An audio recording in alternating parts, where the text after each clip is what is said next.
crise grecque et ses titres obligataires.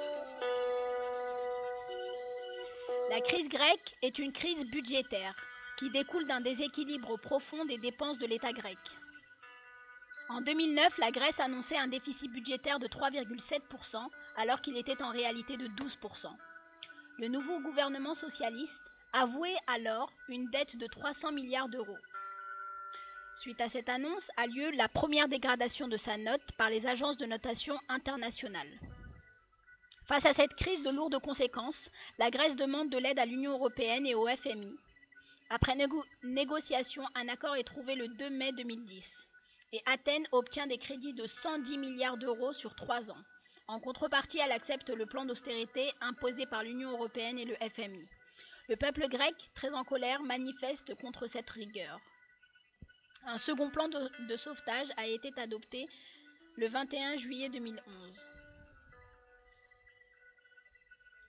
Pour comprendre les effets de la crise grecque sur les marchés financiers, nous allons voir les courbes des taux. Ces courbes des taux datent du 18 janvier 2013. Elles représentent les taux d'intérêt en fonction de la maturité des obligations émises par les États.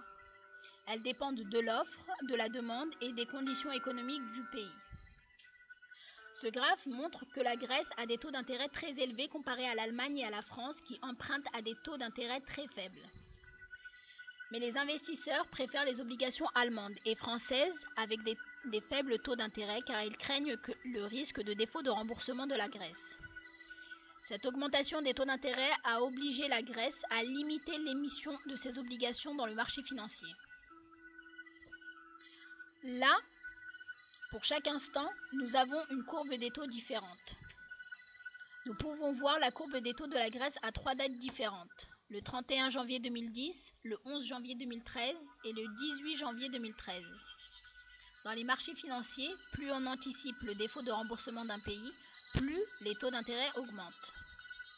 En janvier 2010, la situation de la Grèce était très critique, car les taux d'intérêt étaient très élevés.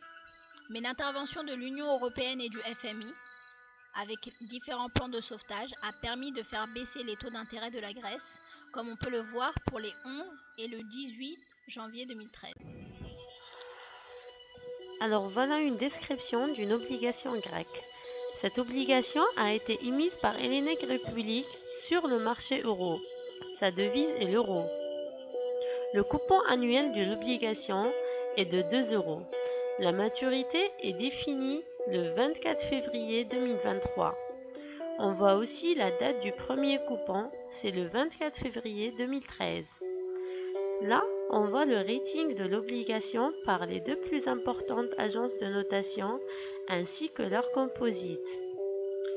Ces deux prix représentent les prix ask, le prix bid, ainsi que leur yield correspondant. Le prix ask est de 51,99, le prix bid est de 53,30. L'évolution des taux d'intérêt grecs en fonction du temps est représentée par deux phases importantes, avant et après la crise grecque. Là, on peut apercevoir les premiers effets de la crise par une augmentation des taux d'intérêt pour atteindre une valeur de 36%. Cette brusque baisse qui a eu lieu en mars 2012 est due au nouveau plan de sauvetage de 130 millions d'euros accordé le 21 février. Dans cette partie, on voit trois phases de l'évolution de taux d'intérêt.